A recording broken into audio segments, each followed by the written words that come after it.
मंत्र पाठ करेंगे। ओम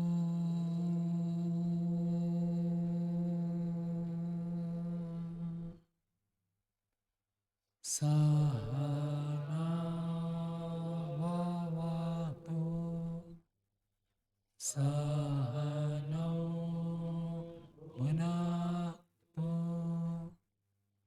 सह वीर्यं करवावहै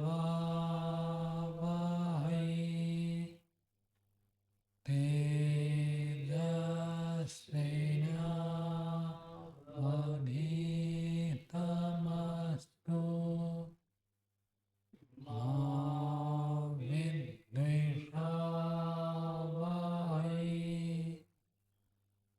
ॐ शान्ति शान्ति शान्ति।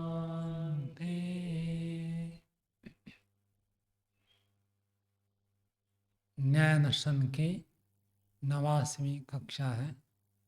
न्याय दर्शन में तृतीय अध्याय का प्रथम आनेक पढ़ रहे हैं। उसमें 58वें सूत्र तक हो गया था। आज 59वें सूत्र से पढ़ेंगे। कल हमने 58वें सूत्र में पढ़ा था, उसमें थोड़ा पाठ भेद है। तो 58 का भाष्य देखिए।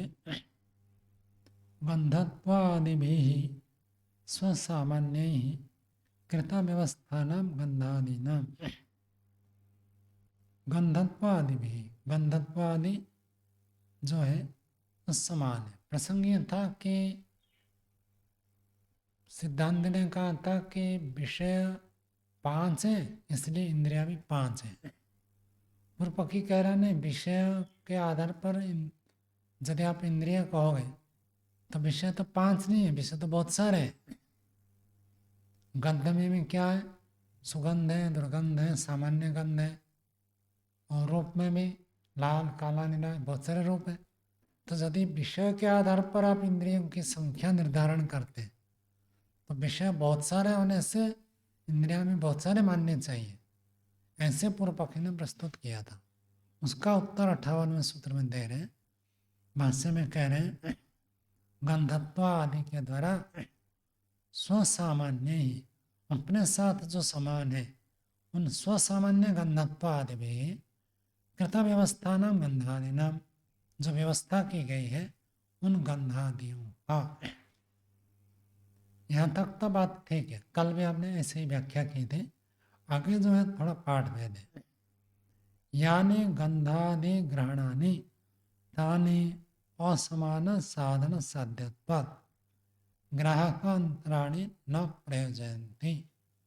तो आपके पुस्तक में 9 पाठ नहीं है, किंतु मैंने अन्य 2 पुस्तक और अलग प्रकाशन के देखे, सब जगह 9 लिखा हुआ है। तो 9 पाठ तो यहाँ मानना चाहिए। तो 9 को आप जोड़ दीजिए, न प्रयोजयन्ति। तो अर्थ कैसे होगा? यानी गंधादि ग्रहणानि, यानी का अर्थ जो गंधादि का ज्ञान, ताने असमान साधन साध्यता। तो यहाँ पाठ दिया है असमान। वास्तव में क्या जितने भी गंध है उन सब क्या समान साध्य है, समान साधन साध्य। समान साधन साध्य का अर्थ जिस साधन के द्वारा सबकी सिद्धि होती है उसको कहेंगे समान साध्य। ठीक है, तो समान साध्य हो तो कोई बात नहीं थी, लेकिन यह तो पाठ स्पष्ट लिखा है ताने असमान साधन साध्यता। असमान का अर्थ कर दीजिए असाधारण।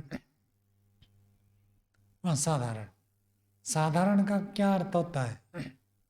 जो सबके लिए बराबर बराबर है उसको कहेंगे साधारण, और जो किसके लिए अलग, किसके लिए अलग है, जैसे हम सब भोजन करते हैं, सबके लिए साधारण भोजन बना, सबके लिए दाल रोटी बन गई, साधारण हो गया।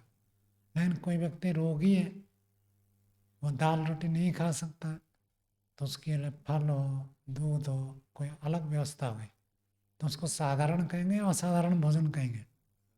असाधारण। तो इस रूप में यह असाधारण का अर्थ होता है विशिष्ट। तो अर्थ क्या हो गया? यानी गंधादि ग्रहणानि, जो गंधादि का ज्ञान, तानि असमान अर्थात विशिष्ट साधन साध्य है। किसी एक साधन के द्वारा सबका ज्ञान नहीं होगा। जितने हैं गंधादि, जितने हैं सबका असमान साधन साध्य, अर्थात विशिष्ट साधन के द्वारा से द्वारा। विशिष्ट साधन कौन सा हो गया? नासिका। तो उस नासिका इंद्रिय के द्वारा इन सबका ग्रहण हो रहा है। और वो जो नासिका इंद्रिय है वो समान नहीं है, मतलब अन्य विषयों के ज्ञान और गंध ज्ञान के लिए वो समान नहीं है। बात समझ में आई नहीं आई पवित्र जी? नहीं आई? थोड़ा जटिल बात है। जैसे गंध का ज्ञान हमको हो गया नासिका से, लेकिन नासिका से आपको सुगंध का भी ज्ञान हो रहा, दुर्गंध का भी ज्ञान हो रहा, सामान्य गंध का भी ज्ञान हो रहा। लेकिन ये जो गंध का ज्ञान नासिका से हो रहा, 3 प्रकार का गंध बताया, तीनों का नासिका से ज्ञान हो रहा। लेकिन ये जो नासिका इंद्रिय है ये अन्य ज्ञान के लिए सामान्य नहीं है। रूप का ज्ञान के लिए ये नासिका काम नहीं करेगा। तो अन्य इंद्रियों के ज्ञान का क्या ये जो साधन है ये विशिष्ट साधन है। तो यहाँ असमान का अर्थ हम करेंगे विशिष्ट साधन साध्यता। कैसा विशिष्ट है? जो कि रूप रस स्पर्श का ज्ञान नहीं कराएगा, केवल गंध का ज्ञान करेगा। ऐसे जो विशिष्ट साधन है उस विशिष्ट साधन के द्वारा साध्य है। कौन? चाहे सुगंधी हो, चाहे दुर्गंध हो, चाहे साधारण गंध हो, तीनों के तीनों इसी विशिष्ट साधन के द्वारा जाने जाते हैं। अब बात समझ में आई? तो ये जो तीनों विशिष्ट साधन के द्वारा साध्यत्व ज्ञेयत्व, साध्यत्व मतलब जानने योग्य होने से, ग्राहकांतराणी न प्रयोजनती, उसके लिए दूसरे ग्राहक, ग्राहक का मतलब ग्रहण करने वाला, नाक को छोड़कर कोई और इंद्रिय जरूरत नहीं है। ये नाक ही एक विशिष्ट इंद्रिय है जो हर प्रकार के गंध को ग्रहण कर सकता है। तो इसके लिए और एक इंद्रिय की जरूरत नहीं है। चाहे सुगंधी हो, दुर्गंधी हो, मध्यम गंध हो, सब गंधों का इस विशिष्ट से ज्ञान हो जाएगा। ठीक है? तो यह 9 प्रयोजन के पाठ है। दूसरे इंद्रियों को ये जरूरत नहीं करते, प्रयोजित नहीं करते। चलो ये बोलिए। स्वामी जी, इसी सूत्र की जो अंतिम से द्वितीय पंक्ति है, गंधादि ग्रहणानि, वहाँ पर भी यही बात है, लेकिन वहाँ पर न प्रयोजकानि नहीं है, केवल प्रयोजकानि है। तो ये अर्थ अलग हो जाएगा फिर इसका। गंधादि ग्रहणानि का अर्थ ये हो गया ना, गंधादि मतलब आदि में और ले रहे हैं ना। गंधादि ग्रहणानि, गंधादि जो ज्ञान है पुनः असमान साध्यत्वाद, असमान साधन के द्वारा सिद्ध होने से, ग्राहकांतराणी प्रयोजकानी, गंधादि से आप बदल देंगे यदि गंध का अर्थ आदि का अर्थ यदि आप ले रहे सुगंधी दुर्गंधी तो बनेगा नहीं ना। इसलिए गंध आदि का अर्थ क्या लगे? गंध रूप रस ये। प्रसंग तो स्वामी जी इसके चल रहे हैं, सुरभि सुरभि का, उसी प्रसंग का थी। वो प्रसंग पूरा हो गया। नहीं, ये तो उपसंहार कर रहे हैं वो, उसी देखो की तो। उसके ऊपर पंक्ति देखिए, एवं गंधत्वेन गंधानाम, रूपत्वेन रूपाणाम, रसत्वेन रसानाम, शब्दत्वेन शब्दानाम, इतनी बात बता दी। अब गंधादि का अर्थ सुगंधी दुर्गंधी नहीं ले सकते। तो गंधादि यहाँ पढ़ने से अब गंध रूप रस स्पंद इनको लेना पड़ेगा।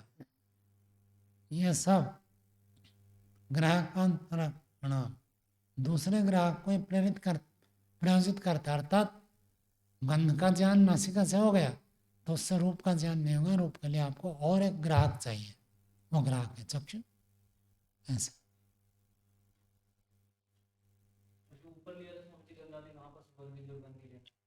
और गंधत्व, क्योंकि प्रथम शब्द देखो इस भाषा में गंधत्व दिया, क्योंकि गंधत्व जिसमें समान है वो गंधादि ले रहे हैं।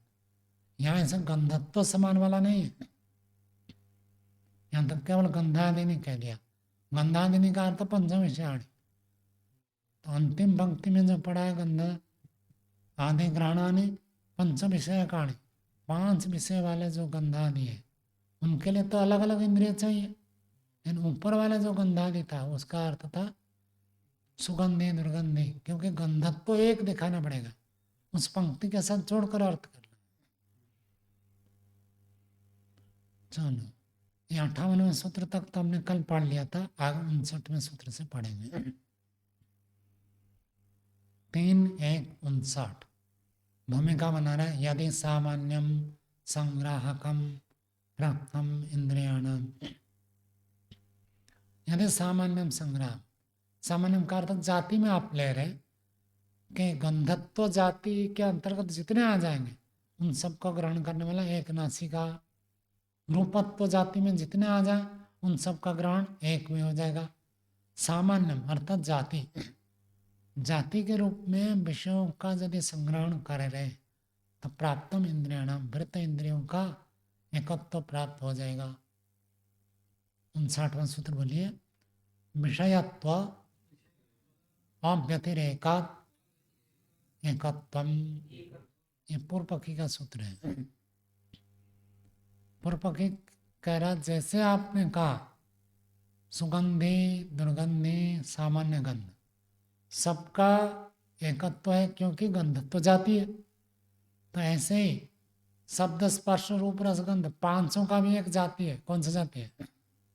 विषय जाति है।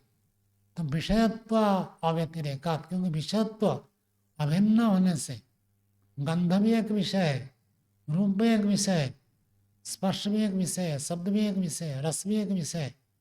तो विषयत्व देखेंगे तो कितने हो गए? विषयत्व एक ही तो हुआ। यदि विषयत्व दृष्टि से एक हो गया तो इंद्रियां कितनी माननी चाहिए? विषयत्व एक है तो इंद्रियां भी एक मानो। इति पूर्व पक्षः, ऐसे पूर्व पक्षी प्रस्तुत करता है।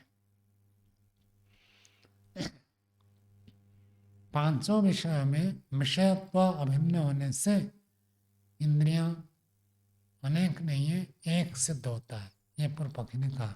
भाष्य देखिए।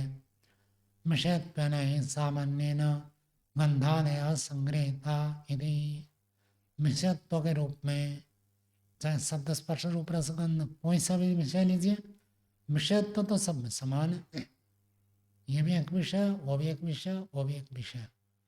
तो विषयत्व समान होने से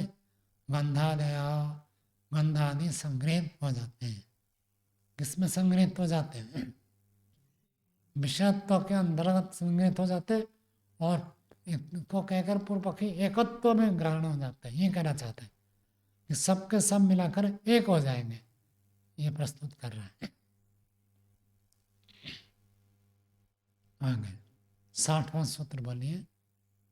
सिद्धांति का सूत्र है, बोलिए। न बुद्धि लक्षण अधिष्ठान गति आकृति जाति पंचत्वेभ्यः, सिद्धांति कह रहा आपकी बात ठीक नहीं है।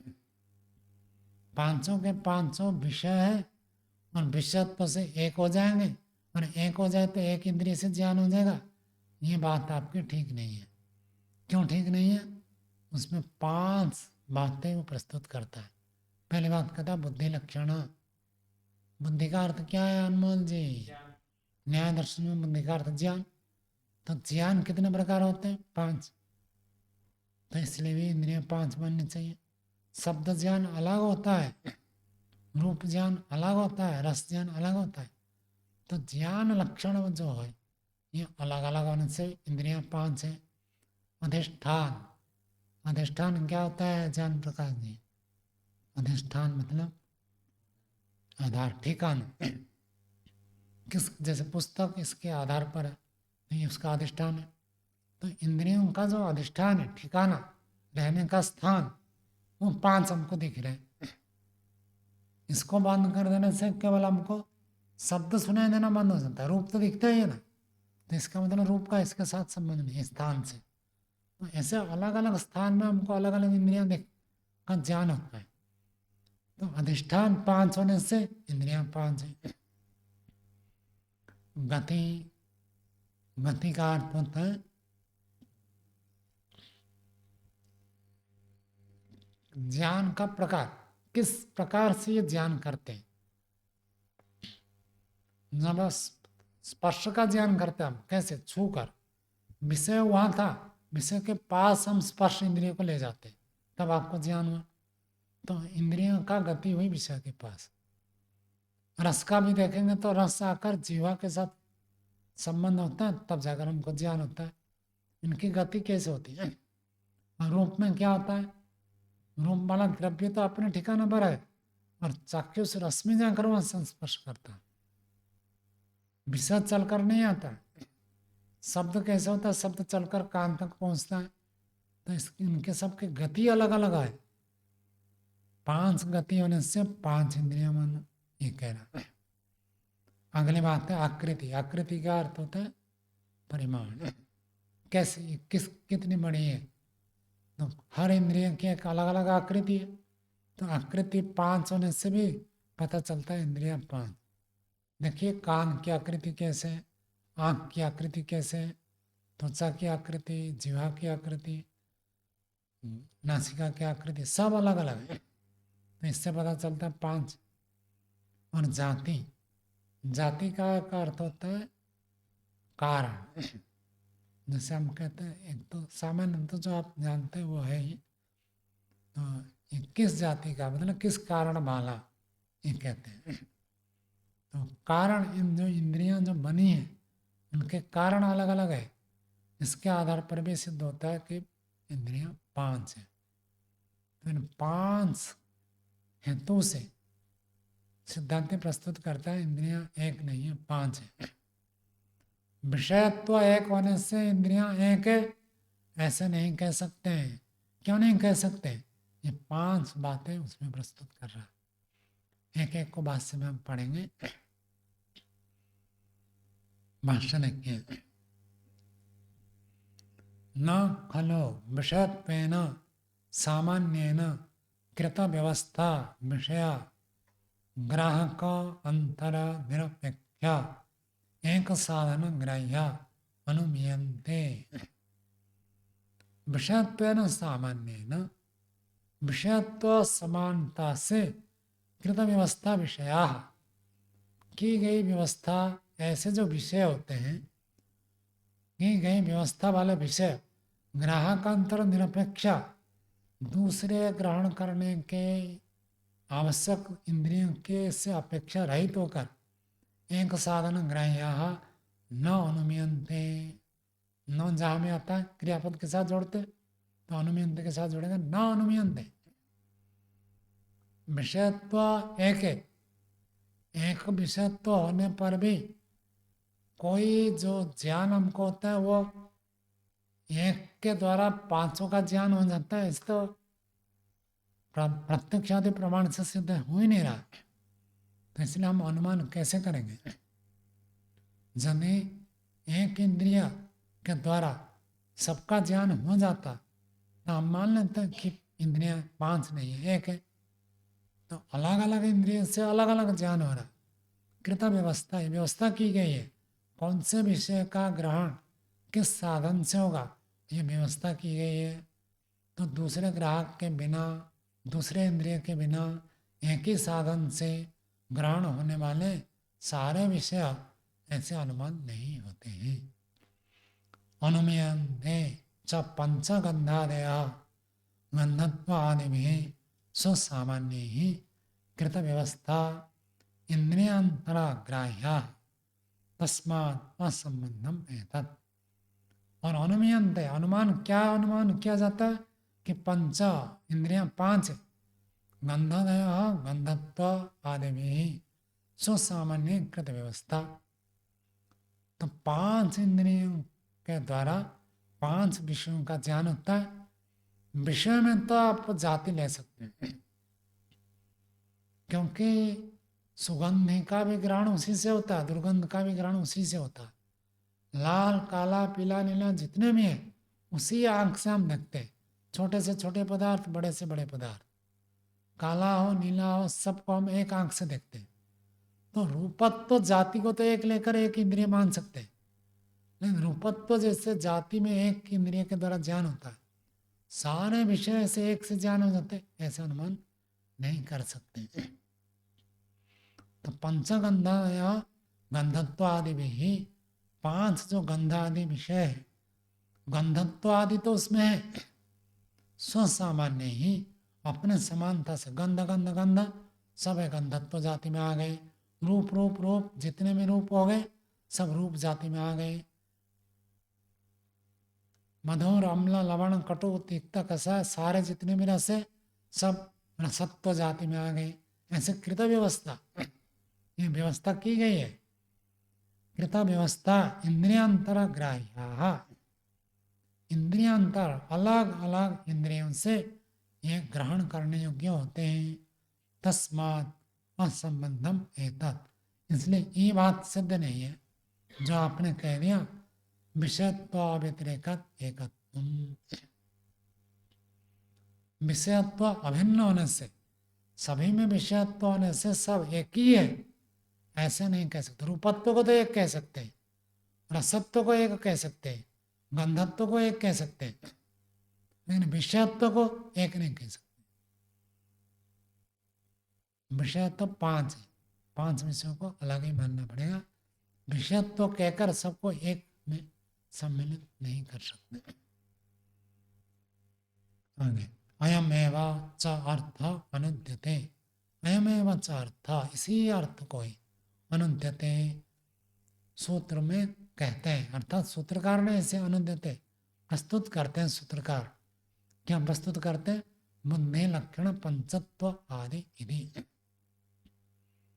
बुद्धि लक्षण पंचत्व ऊपर मूल सूत्र में देखिए, बुद्धि लक्षण प्रथम शब्द है और अंतिम शब्द क्या है? पंचत्वेभ्य। पंचत्वेभ्य सबसे जुड़ेगा। बुद्धि लक्षण पंचत्व, अधिष्ठान पंचत्व, गति पंचत्व, आकृति पंचत्व, जाति पंचत्व। तो इसी को सूत्रकार ने प्रस्तुत किया।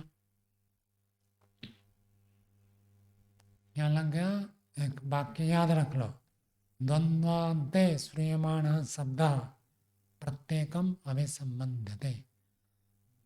द्वंद्व समास के अंत में कोई शब्द यदि आए तो द्वंद्व में जितने भी पद है सबके साथ वो जाकर जुड़ेगा।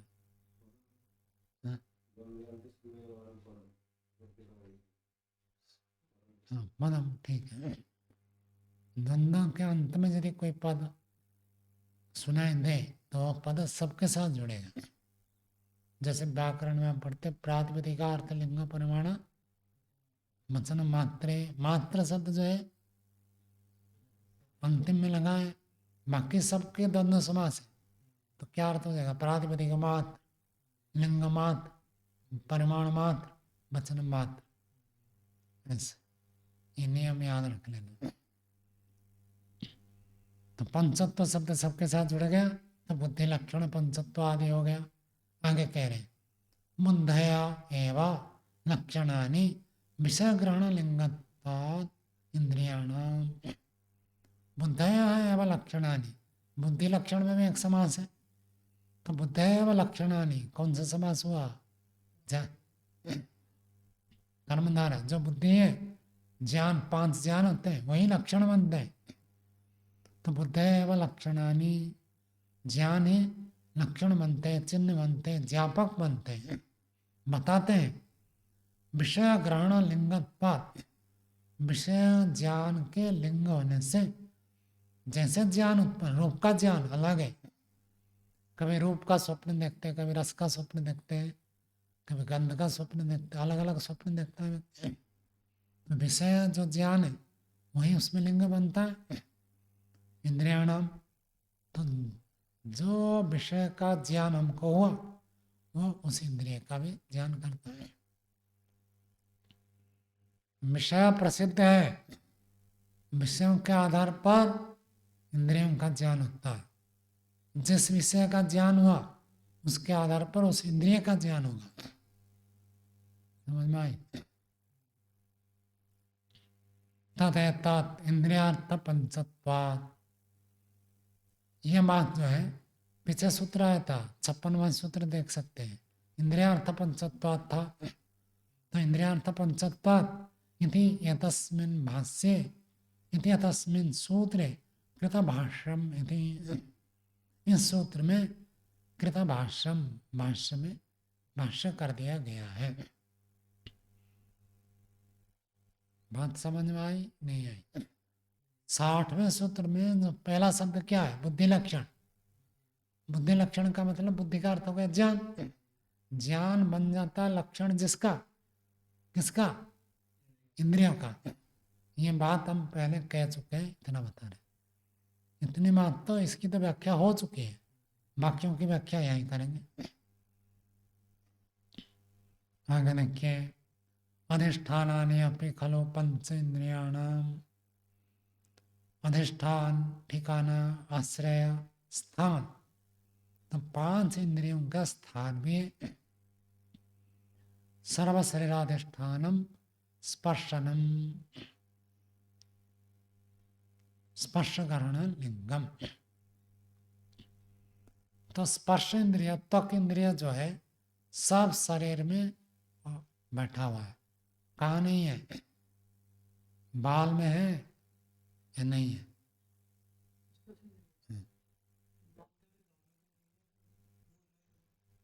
बाल यदि हिल जाए ना आपको पता चलेगा, यदि बाल हिले नहीं, केवल छुए तो आपको पता नहीं चलेगा। लेकिन बिजली के लिए बाल को सुपरिमेय माना जाता है, इसलिए बिजली के काम करने वालों को हेलमेट अथवा टोपा पहनना जरूरी है। तो ऊपर लग जाए तो उसके लिए, सुरक्षा के लिए आ जाता, वही कह रहा हूँ। तो नाखून, नाखून में त्वचा इंद्रिय है या नहीं है?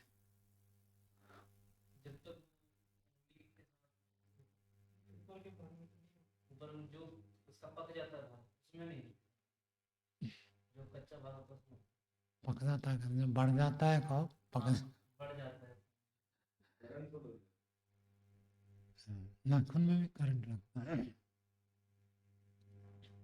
तो बढ़ जाता जो भाग उसमें नहीं है। ईश्वर ने कैसे व्यवस्था की है? तो हम जैसे नाखून काट देते हैं तो उंगली की सुरक्षा के लिए नाखून चाहिए, तो नाखून फिर बढ़ जाते हैं सुरक्षा करने के लिए, तो फिर हम काट देते तो फिर सुरक्षा के लिए वो और आगे बढ़ते हैं। और नहीं काटेंगे तो ज़्यादा नहीं बढ़ते हैं। मान लीजिए आप हर सप्ताह काटते हैं और 1 सप्ताह में इतना इतना काट देते हैं, तो 10 सप्ताह में इतना हो जाना चाहिए। 10 सप्ताह नहीं काटेंगे तो इतना नहीं बढ़ेगा। बाल भी ऐसे ही है, काटते रहते तो बढ़ता रहता है, काटना बंद कर देंगे तो इतना नहीं बढ़ेगा। हाँ, किसी किसी का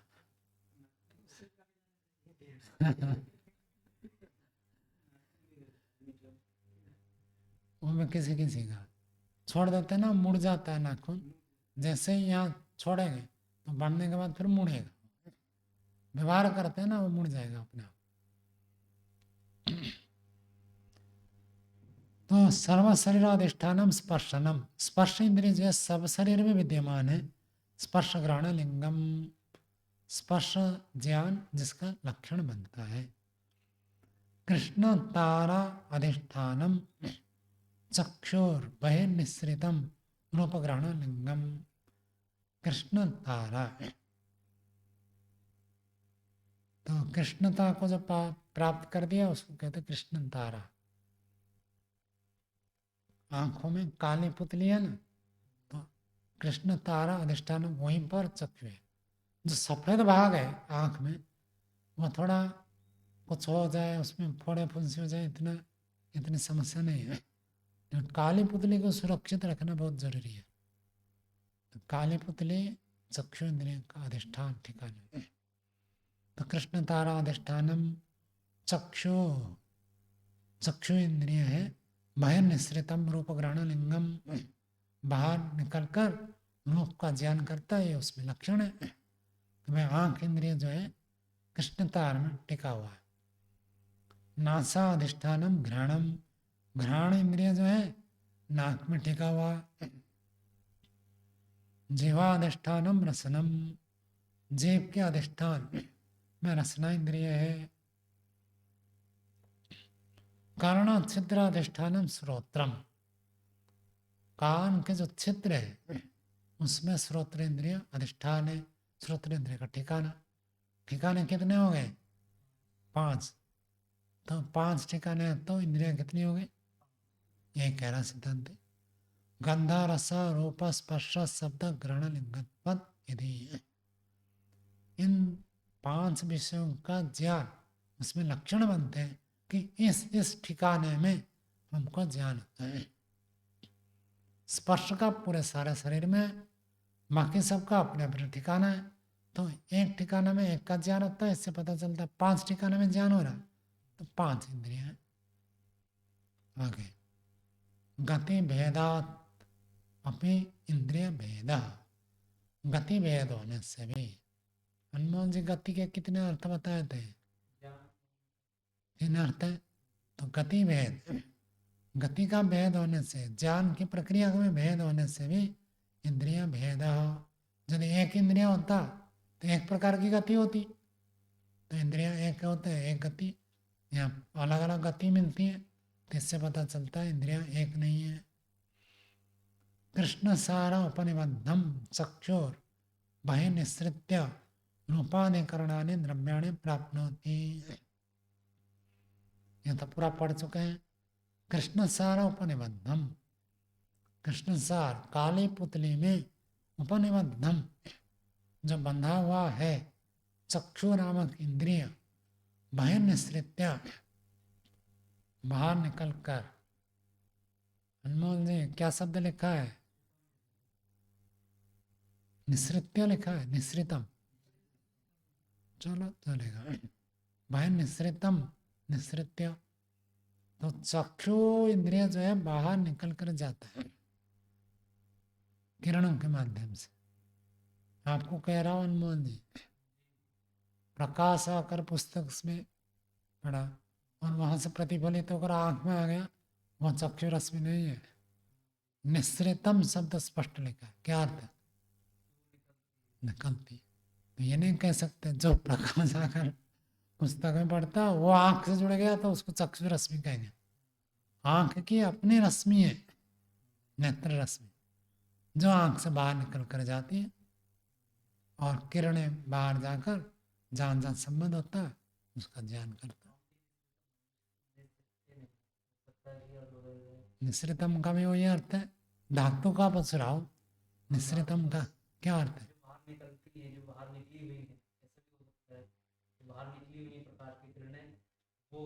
बाहर निकली मतलब सूरज से। पंक्ति देखना ऐसे क्या अनाड़ी जैसे बोलना। चक्षुर बहिर निसृत्य, चक्षु बहिर निसृत, चक्षु स्पष्ट लिखा है, चक्षु बहिर निसृत। कर्ता कौन है? चक्षु, वो बाहर निकलता है, ना कि सूरज से बाहर निकलता। व्याकरण में पढ़ा हो, ऐसा नहीं कि खाली में दर्शन पढ़ा। अपने बात तो क्या व्याकरण को उल्लंघन करके थोड़ी कर सकते। पंक्ति जैसे लिखा है ऐसे करना पड़ेगा अर्थ, अपन मनमाने अर्थ नहीं कर सकते। और व्याकरण पढ़ने से पहले पढ़ा चुका हूं मैं, व्याकरण पढ़ने के बाद भी कई बार पढ़ा दिया। तो चक्षु बाहर निसृत्य करो, निसृत्य करो, कोई अंतर नहीं है। चक्षु जब निसृत्य करेंगे, चक्षु रश्मि बाहर निकल करके ये होगा। और यदि आप निसृतम करेंगे, चक्षु रश्मि बाहर जो निकलती है वो चक्षु रश्मि रूपाधिकरणानि द्रव्याणि प्राप्नोति। रूपाधिकरण, रूप अधिकरण वाले द्रव्यों को प्राप्त करता है। प्राप्नोति क्रिया है, प्राप्नोति क्रिया का कर्ता कौन है? चक्षु। चक्षु कैसे प्राप्त करता है? बाहर निसृतम। तो आपके हिसाब से तो विशेष्य विशेषण बनेगा। यदि निसृतम करेंगे, बाहर निसृतम चक्षु, जैसे कमरे से बाहर निकला हुआ आदमी गाड़ी चला रहा है, तो विशेष्य विशेषण कौन सा आदमी चला रहा है?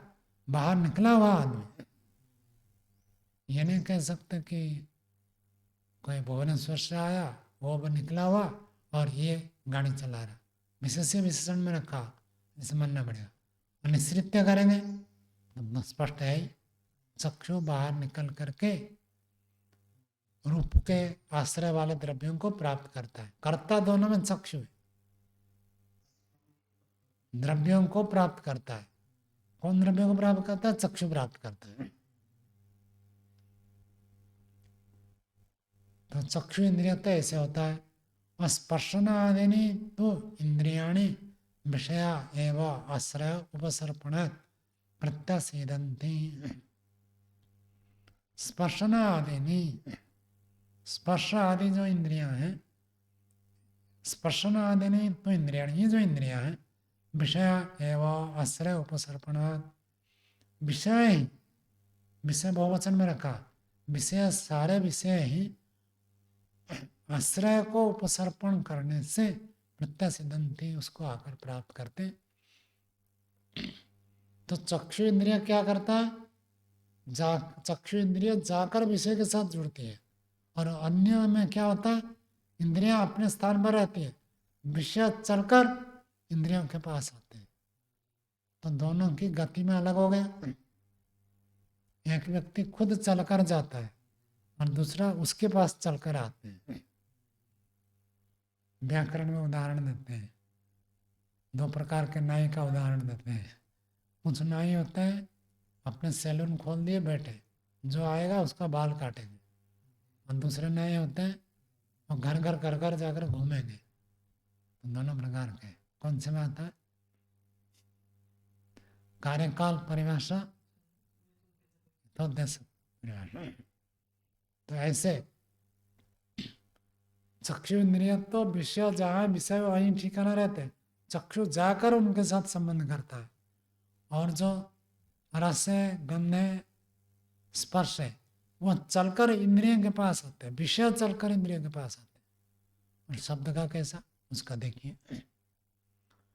संतानमृत्या शब्दस्य श्रोत्र प्रत्यासक्ति यदि संतानमृत्या, संतान चलकर आते हैं, शब्द जहाँ उत्पन्न हुआ वहाँ से चलकर श्रोत्र कान इंद्रिय के पास आकर पहुँचते हैं।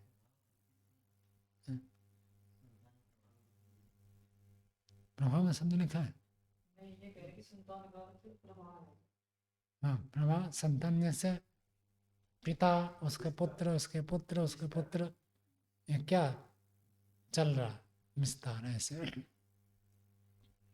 तो न्याय वैशेषिक में ऐसे माना जाता है, शब्द जैसे उत्पन्न हुआ वो शब्द हमारे कान तक नहीं पहुंचता, वो शब्द कुछ काल में नष्ट हो जाता है, दूसरे शब्द को पैदा कर देता है, दूसरा शब्द तीसरा शब्द को पैदा कर देता है, तीसरा चौथे को पैदा करता है।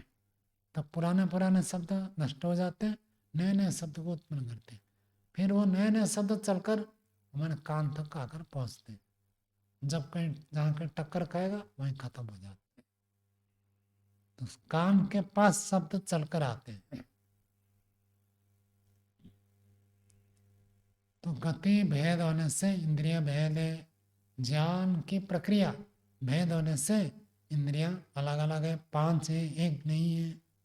आगे आकृति खलो परिमाणम यत्ता स पंचदा। आकृति का अर्थ होता है परिमाण, परिमाण का अर्थ होता है यत्ता। यत्ता का अर्थ क्या होगा? इतना, कितना पानी है, इतना पानी है, इतना पानी, इसको कहते हैं परिमाण। कितना दूध है, 1 लीटर, ये परिमाण हो गया। तो आकृति का अर्थ होता है आकार। जैसे आकृति के बारे में पीछे भी चर्चा हुई थी, गाय की आकृति है, घोड़े की आकृति, उसके परिमाण के आधार पर निश्चित होता है। तो वो भी 5 है। स्वस्थान मात्राणि घ्राण रसन स्पर्शनानि विषय ग्रहणेन अनुमेयानि।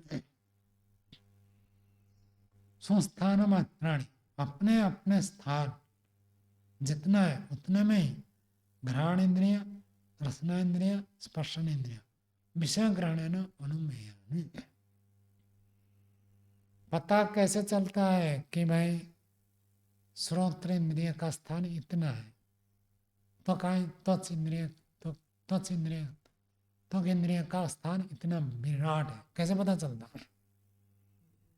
कहते हैं विषय वहां वहां हमको ज्ञान होता है। मच्छर यदि आपके यहाँ भी काटे तो भी पता चलता, पैर में काटे तो भी पता चलता। तो त्वक त्वचा वहां भी है, यहाँ भी है, तो त्वचा इंद्रिय फैला हुआ ये पता चलता है। कान के पास यदि शब्द आ जाए तो सुनाई देता है। कभी कभी क्या आता है, कोई कुछ बोलता है तो हम यूं करके सुनते हैं, क्यों? वो धीरे बोल रहा है, सुनाई नहीं दे रहा, तो हम कान उसकी ओर बढ़ा देते हैं ताकि कान के पास शब्द आ जाए। हाथ तो नहीं बढ़ाते ना, इसका मतलब हाथ से शब्द का ज्ञान नहीं होता, कान से होता है। तो इतने परिमाण, जो कान का जितना परिमाण उतने से ही शब्द का ज्ञान होता है, ऐसे पता चलता है। तो घ्राण रसन स्पर्श, घ्राण इंद्रिय, रसन इंद्रिय, स्पर्श विषय ग्रहण के द्वारा अनुमान से जाने जाते हैं। रसना का तो स्पष्ट है, जब तक जीभ में नहीं रखेंगे, मुंह खोलेंगे नहीं, तब तक रस का ज्ञान नहीं होगा।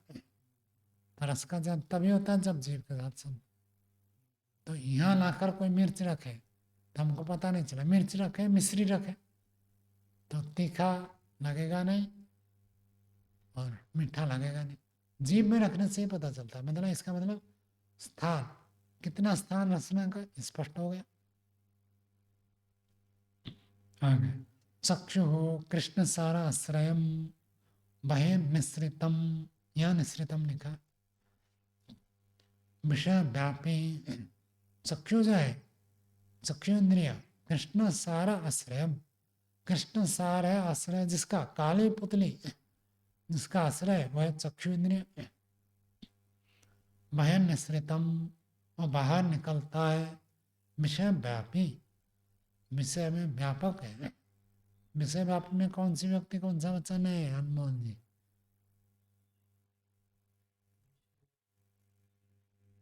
शब्द देखो, अर्थ कैसे करोगे? नहीं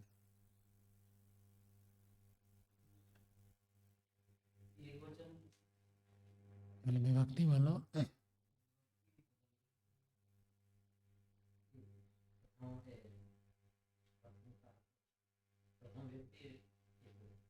इतना डर डरे क्यों बोलो? ठीक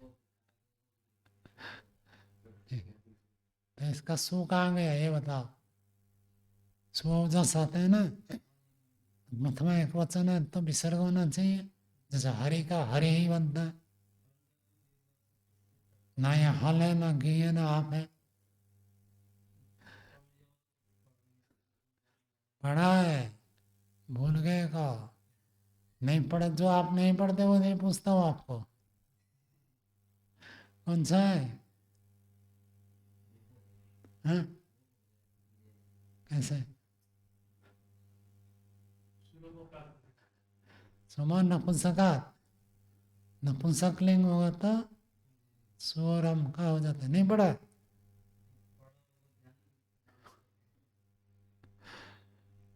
विषय व्यापी, विषय व्यापी कौन? चक्षु।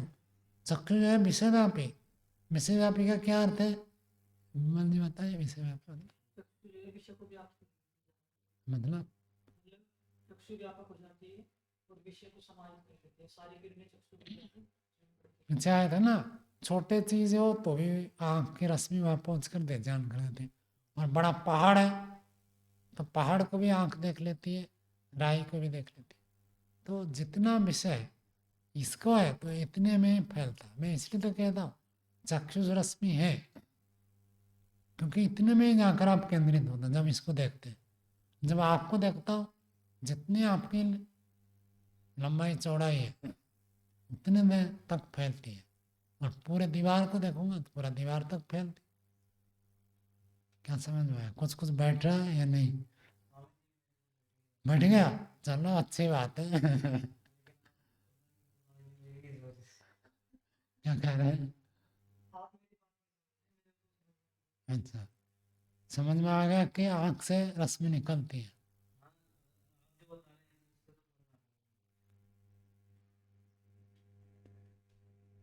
चलो, अधिकरण सिद्धांत और कुछ ना निकले हैं। आगे देखो, श्रोत्रम न अन्यत आकाशात। श्रोत्र जो है आकाश से भिन्न नहीं है। ये थोड़ा समझने की बात है। देखो, भूत कितने हैं? 5 हैं। 5 भूतों में आकाश भूत और अन्य 4 भूत में क्या अंतर है बताओ। ऐसे नहीं है सत्य जी। आकाश भूत में और अन्य 4 भूत में क्या अंतर है?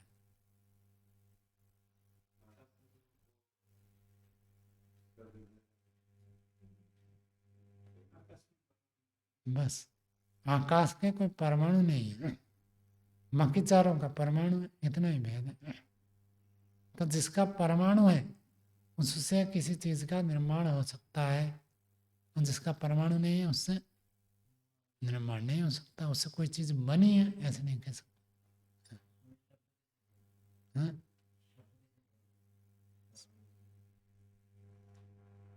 प्रश्न स्पष्ट कर, शब्द कैसे उत्पन्न होता है? तो उनका बोलने दीजिए, वो क्या कहना चाहते हो निकले तो अगर उनका। परमाणु नहीं है तो फिर शब्द का निर्माण कैसे हो रहा है? शब्द कैसे निकला? शब्द कोई द्रव्य नहीं है। जैसे मैं कहूँगा सूजी नहीं है, तो कहेंगे, आप कहेंगे सूजी नहीं है तो हलवा कैसे बनेगा? तो द्रव्य की उत्पत्ति बिना परमाणु का नहीं हो सकता, ठीक है। शब्द कोई द्रव्य नहीं है। वैशेषिक न्याय और सब जगह ये प्रसिद्ध है कि शब्द एक गुण है। जैसे रूप रस गंध ये एक एक गुण है, ऐसे शब्द भी एक गुण है। और शब्द की उत्पत्ति कैसे होती है? संयोगात विभाग विभावात शब्दार्थ शब्द निष्पत्ति, वैशेषिक का सूत्र है। संयोग से शब्द उत्पन्न हुआ, इसके परमाणु हो तो द्रव्य उत्पन्न हो गया, ये तो ठीक है। लेकिन गुण की उत्पत्ति के लिए परमाणु की आवश्यकता ऐसे नहीं है। अलग अलग गुणों की अलग अलग उत्पत्ति होती है। शब्द एक विशेष है, इसलिए संशय में शब्द को रखा था समझाने के लिए। विशिष्ट गुण है उसमें। तो शब्द की उत्पत्ति संयोग से, विभाग से और शब्द से होती है। आकाश न हो तो शब्द उत्पन्न हो नहीं सकता, और शब्द उत्पन्न होगा तो उसका आधार आकाश है, इसलिए उसको आकाश का गुण कह देते हैं। आधार होने से उसको कह देते हैं, न कि आकाश के परमाणु से शब्द की उत्पत्ति होती है। बात समझ में आई? पहले ये बात समझ में आई नहीं। शब्द का आधार ठिकाना आश्रय आकाश है, इसलिए कहा दिया जाता कि आकाश का गुण शब्द है। वास्तव में जैसे द्रव्य के अलग गुण गुण गुणी संबंध है, ऐसे नहीं है। यदि ऐसे मानेंगे तब तो आकाश नित्य हो तो आकाश का गुण शब्द भी क्या होना चाहिए? ऐसे नहीं है, शब्द तो अनित्य है। तो शब्द मत नहीं है ध्वनि, ध्वनि तरंग जो है वो तो अनित्य है। ध्वनि उत्पन्न हुई खत्म हो गई। फिर जो कहते हैं कि 2 आकाश हैं, एक तो जिसमें शब्द नहीं है। अब न्याय दर्शन में इसी आकाश की चर्चा है, अब उसकी चर्चा जो योग में मत है उसको नहीं लेना है। तो मैं इसलिए कह रहा था कि जैसे अन्य भूतों के परमाणु है, तो उनसे इंद्रियों के गोलोक के निर्माण, गोलोक का निर्माण संभव है। तो आकाश का ऐसा कोई परमाणु नहीं है, तो आकाश से श्रोत्र इंद्रिय बना ये कह नहीं सकते। आकाश महाभूत से श्रोत्र इंद्रिय का निर्माण हुआ ऐसे नहीं कह सकते। तो फिर कैसे? फिर कह दिया आकाश ही श्रोत्र इंद्रिय है। आकाश का मतलब क्या होता है? अवकाश, स्पेस। तो यदि कान ठसाठस भर जाए तो इंद्रियां काम नहीं करेंगी। आपको बताया था ना स्वामी चित्तेश्वरानंद जी, आवाज बंद करने के लिए या दवाई डालते तो रुई डालते थे। कोई दवाई डाला कान में तो दवाई बाहर ना आ जाए तो रुई डाल देते, और बाद में उस रुई को वो ऐसे धकल धकल कर अंदर कर दिया तो उनको कुछ भी सुनाई नहीं दिया। डॉक्टर के पास गए, डॉक्टर ने कहा आपने रुई ठूस ठूस कर भर रखा है तो सुनाई कैसे देगा? तो रुई जाकर आकाश का स्थान कवर कर लिया, तो वहाँ खाली स्थान होगा तभी सुनाई देगा। यदि आप कुछ भी भर दोगे तो सुनाई नहीं देगा। क्या आता है वो आजकल वो जो लगाते हैं, हाँ ईयरबड्स कह देते हैं, वो लगा देते हैं, नहीं सुनाई देगा। आटा भी जैसे रोटी बनाता है ना, वो भी जैसे आप पैक कर दोगे तो भी कुछ भी सुनाई नहीं देगा। दोनों कान को पैक कर दिया, कुछ भी सुनाई नहीं देगा। अब हम कहाँ हाथ से बंद करते तो थोड़ा थोड़ा छिद्र रह जाता तो सुनाई देता, पूरा बंद हो जाए तो नहीं सुनाई देगा।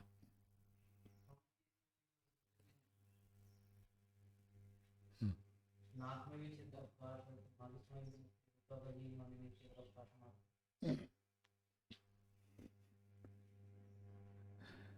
नाक में प्रश्न क्या है, दोबारा बोलो। कि आपने कहा कि अवकाश मात्र है श्रोतेंद्रिय, तो नाक भी अवकाश है, नाक के छिद्रों में भी, तो वो भी नाक में क्या, आंख में नहीं है क्या अवकाश, और मुंह में नहीं है क्या?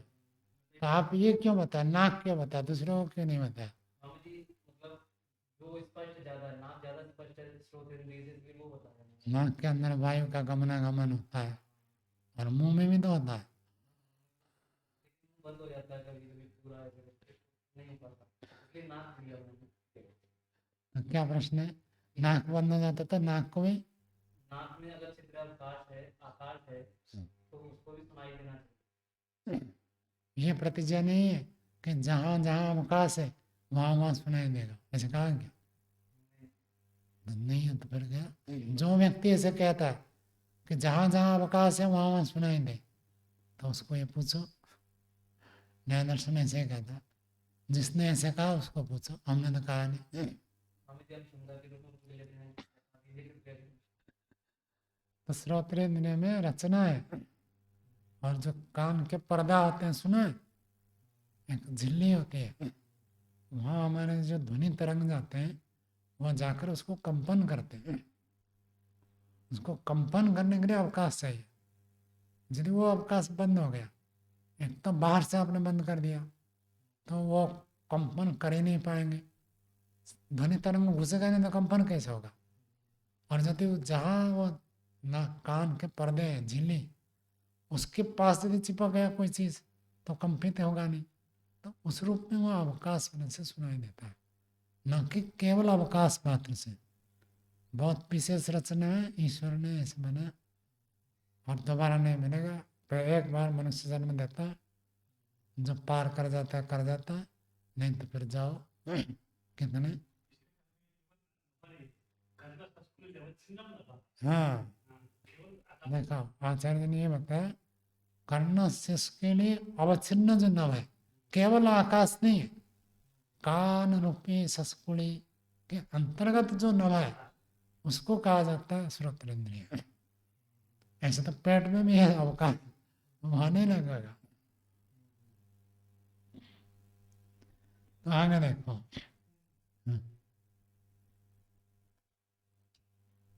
स्वामी जी तो मुख्य तो जो वो झिल्ली हुई वो कर्णेंद्रिय हुई, क्योंकि उसके वो मुख्य चाहिए। ऐसे तो अवकाश तो प्रत्येक इंद्रिय को चाहिए अपने विषय ग्रहण कराने के लिए। नाक को भी यदि पूरा बंद कर देंगे तो गंध का ग्रहण नहीं होगा, तो इसलिए नाक को गंध नहीं कह सकते। नाक जो इंद्रिय है वो अलग है, जो कान की झिल्ली है जिससे सुनाई दे रहा है वो कर्णेंद्रिय होनी चाहिए। वो झिल्ली बताया ना, उसमें रचना विशेष ऐसी बनाई है जिस कारण से वो सुनाई देता है। झिल्ली के जो बताया ना आपको, स्पंदन होता है, स्पंदन मुख्य है, यहाँ ऐसे कोई स्पंदन की बात नहीं है। तो वो जो स्पंदन हो रहा है, जो स्पंदन के में जिनमें स्पंदन हो रहा है वो कर्णेंद्रिय हुई ना। पूरा ना कर्ण सस्कुड़ी जो कहा, पूरे को मानकर ये भी भाग उसमें काम आता है। इसको कट जाए तो भी प्रभाव पड़ता है, ऐसे नहीं कि केवल अंदर वाला चीज हमको सुनने में कारण है। जैसे पूरी आंख में, आंख की जो पुतली है उसके अंदर चक्षु को माना गया है, तो पूरी कर्ण सुष्कुली में कर्णेंद्रिय झिल्ली को मानना चाहिए। ऐसे नहीं मानना, केवल झिल्ली ही कर्णेंद्रिय ऐसे नहीं, वो सब सहयोगी है ना, पूरे मानते। सहयोगी तो तो आप आकाश है, मुख्य तो झिल्ली है। जैसे आप अन्य इंद्रिय में देखो ना, आप तो चला आपने चक्षु का ले लिया, नासिका का है, अब अगले सूत्र में भी थोड़ा बताते हैं, फिर आप पूछना तो पूछ लेना, अगले सूत्र में है कुछ बातें, तो उसके बाद फिर विचार करते हैं। तच्च विभु, और जो आकाश है श्रोत्रेंद्रिय में विद्यमान है वो विभु है। शब्द मात्र अनुभव अनुमेयम, शब्द मात्र के अनुभव से ये अनुमान जो होता है। और आगे कहते हैं पुरुष संस्कार उपग्रहणाच्च अधिष्ठान नियमेन शब्दस्य व्यंजकम इति। पुरुष संस्कार, संस्कार का अर्थ है अदृष्ट धर्माधर्म। तो पुरुष के जो अदृष्ट है धर्माधर्म है उसके उपग्रहणात्, उसके उपग्रहण से, उसके सहयोग से, उसके आधार पर अधिष्ठान नियमेन, अधिष्ठान का नियम से शब्द से व्यंजकम इति, शब्द का व्यंजक बनता है। ऐसा नहीं है कि केवल आकाश विद्यमान है तो शब्द का व्यंजक बनेगा। तो आकाश के साथ साथ हमारे कर्म के आधार पर ईश्वर ने ऐसे यंत्र को निर्माण किया, तो वहाँ का जो आकाश है वही आपको शब्द ज्ञान करने में व्यंजक बनता है। तो अन्यत्र आकाश व्यंजक नहीं होता, इसलिए वह नहीं माना गया। और कान के अंदर वो शब्द का व्यंजक होता है, इसलिए उसको माना गया। आपके लिए भी यही उत्तर है। हाँ, व्यंजक व्यंग्य हो नहीं।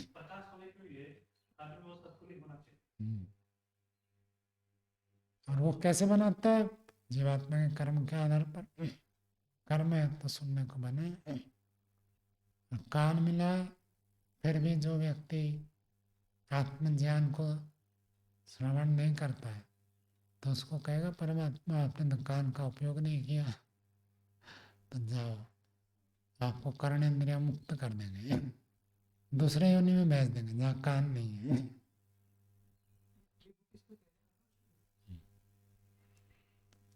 आगे जाति रीति योनिम प्रचक्षते। इसी सूत्र में जो जाति शब्द पड़ा है, जाति का अर्थ है योनि, योनि का अर्थ कारण, तो योनि को प्रचक्षते कहते हैं। पंच खलो इंद्रिय योनय, इंद्रियों के योनिया कारण 5 होते हैं। कौन? पृथ्वी आदि भूतानि, पृथ्वी आदि 5 भूत है। तस्मात् प्रकृति पंचत्वात् अपि पंचेन्द्रियाणि इति सिद्धम, इसलिए प्रकृति अर्थात उपादान इनके 5 होने से इंद्रिया में 5 है। 5 उपादान कारण से बने, 5 से बने। चावल से बनाएंगे तो भात बनेगा, आटे से बनाएंगे तो रोटी बनेगा। तो अलग अलग उपादान से अलग अलग बनते हैं। उपादान कारण 5 है तो इंद्रिया में 5 है, इस रूप में यहाँ बताएं। आगे कथम पुनर्जायते भूत प्रकृति इंद्रियाणि न अव्यक्त प्रकृति थी। तो प्रश्न उठा रहे कि आपको ये पता कैसे चलता है कि भूत प्रकृति इंद्रियाणि, इंद्रियां जो है भूत प्रकृति वाले होते हैं, अव्यक्त प्रकृति वाले नहीं है, ये पता कैसे चलता है? पीछे भी ये चर्चा आई थी ना, अव्यक्त प्रकृति है या भूत प्रकृति है। तो सिद्धांत है उसका उत्तर दे रहा है। 61वां सूत्र बोलिए, भूत गुण विशेष उपलब्धे तादात्म्यम। भूत गुण अलग अलग भूत के एक विशेष विशेष गुण होते हैं, तो हर भूत के एक गुण विशेष होता है। तो कौन से भूत में कौन सा गुण विशेष है ये सब बताए। तो भूतों के गुण विशेष उपलब्ध होने से तादात्म्यम, हर इंद्रिय उसी स्वरूप वाला ये जाना जाता है। अर्थात क्या कहना चाहते हैं कि नासिका इंद्रिय को जो परमात्मा ने बनाया, इसमें पृथ्वी तत्व को विशेष रूप से रखा गया। पृथ्वी का मुख्य गुण क्या है? गंध है। पृथिव्याम गंध व्यवस्थित, पृथ्वी में गंधगुण व्यवस्थित है। तो गंधगुण व्यवस्थित होने से पृथ्वी तत्व से बना हुआ नासिका गंधगुण को ग्रहण करता है। विज्ञान में ऐसे मानता है, हमारा नासिका में ऐसे कुछ सिस्टम है जिस कारण से उसका गंध और बाहर का गंध दोनों जुड़ते तो हमको गंध का ज्ञान होता है। आँख में कुछ रोशनी है तो बाहर के प्रकाश्य पदार्थ और आँख की रोशनी मिलते हैं तो रूप का ज्ञान होता है। जीभ में पानी हमेशा निकलता रहता है, तब जाकर हमको रस का ज्ञान होता है। जीभ यदि किसी रोग आदि के कारण से सूख जाए तो आपको ज्ञान नहीं होगा, रस का ज्ञान नहीं होगा। तो ऐसे हर इंद्रियों को ऐसे उस इंद्रियों का जो विषय है तदनुसार भूतों से बनाया गया। तो जिस भूत से जो बना है उसी भूत का विशेष गुण को वो इंद्रिय ग्रहण करती है। बात समझ में आई? जो इंद्रिय जिस भूत से बना है उस भूत का विशेष गुण उसी इंद्रिय से ग्रहण होता है। भाष्य देखिए, दृष्टो ही वायु आदि नाम भूतानाम गुण विशेष अभिव्यक्ति नियम। दृष्टा, ये देखा जाता है, प्रत्यक्ष हमको मिलता है। वायु आदि जो चार भूत हैं गुण विशेष, उनके अपने अपने विशेष विशेष गुण हैं। अभिव्यक्ति का नियम है, कौन सा गुण विशेष कहाँ पर अभिव्यक्त होता है इसका नियम देखते। ये वार्तिक है, इसकी व्याख्या आ गई। वायु स्पर्श व्यंजक, वायु स्पर्श गुण को अभिव्यक्त करता है। आपा रस व्यंजक, मैंने कहा जीव यदि गीला है तो आपको रस का ज्ञान होता है, और जीव यदि गीला नहीं है तो आपको रस का ज्ञान नहीं होगा। पूरा सूख जाए जीव तो रस का ज्ञान नहीं होगा। तेजो रूप व्यंजक, तेज का अर्थ प्रकाश, प्रकाश के कारण से हमको रूप का ज्ञान होता है। पार्थिवम किंचित द्रव्यम कस्यचित द्रव्य से गंधम व्यंजकम, पार्थिव द्रव्य कोई एक द्रव्य दूसरे द्रव्य का व्यंजक होता है। इसको आप ऐसे समझिए जैसे चंदन है, चंदन की लकड़ी है तो उसमें गंध है, लेकिन चंदन का गंध के लिए क्या श्लोक आता है? घृष्टम पुनरअपि पुनः चंदनम चारुगंधम, चंदन का जो चारुगंधा सुगंधे कब आती है? जब उसको घिसते हैं। किसमें घिसते हैं? पत्थर में। पत्थर क्या है? पार्थिव है, और चंदन क्या है? वो भी पार्थिव है। तो एक पार्थिव द्रव्य दूसरे पार्थिव द्रव्य के गंधा गुण को अभिव्यक्त करने में कारण बनता है। समझ में आए? तो किंचित पार्थिवम किंचित द्रव्यम, पार्थिव कोई एक द्रव्य कस्यचित द्रव्य से द्वितीय से द्रव्य से गंध व्यंजकम, गंध को अभिव्यक्त करता है। ऐसे ही बहुत सारे आप उदाहरण ले सकते हैं। कौन से पदार्थ को किसके साथ मिलाने से कौन सा गंध निकले, इन सब व्यवस्था है। अस्ति च अयम इंद्रियाणाम भूत गुण विशेष उपलब्धि नियम। अस्ति च अयम, और ये बात भी है। कौन सी बात है? इंद्रियाणाम, इंद्रियों का भूत गुण विशेष उपलब्धि नियम, एक एक भूत के विशेष विशेष गुण को ज्ञान करने का नियम है। तेना भूत गुण विशेष उपलब्धि है, भूतों के गुण विशेष की उपलब्धि होने से कौन से भूत? नासिका से गंध का ज्ञान होता है। गंध गुण किसका है? पृथ्वी का। तो पृथ्वी परमाणु से नासिका इंद्रियों की विशेष रचना, और रसना जल के रस का ग्रहण करता है। रस गुण मुख्य रूप से जल का है, तो जल से ज्ञान होता है। तो जल को विशेष रूप से रसना इंद्रिय में बनाया गया है जल के द्वारा। ऐसे ही आंख अग्नि से, ये तो बहुत प्रत्यक्ष है। पीछे श्रुति का भी उदाहरण दिया था। आंख की रचना कैसे होती है? अग्नि से, और आंख नष्ट होने के बाद में अग्नि में जाकर लीन हो जाता है, ऐसे उपनिषद में बताया। ऐसे त्वचा इंद्रिया, सब जगह आपके त्वचा में छिद्र छिद्र छिद्र छिद्र है। पसीना तब तो निकलती है, और छिद्र बंद हो जाए तो पसीना नहीं निकलता, व्यक्ति रोगी हो जाता है। तो स्पर्श के लिए तो छिद्र और वायु का अनुभव चाहिए। तो ऐसे शब्द ज्ञान होता कान से, वह अवकाश मुख्य रूप में रहता है।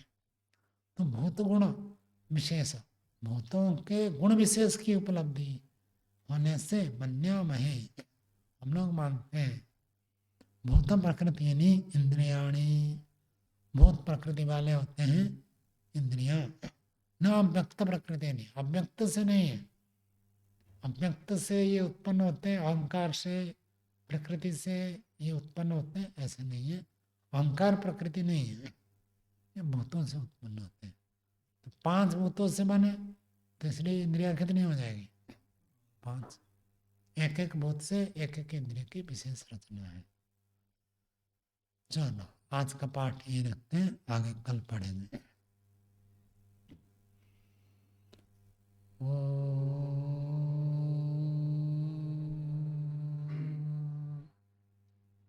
शांति शांति शांति। सर्वे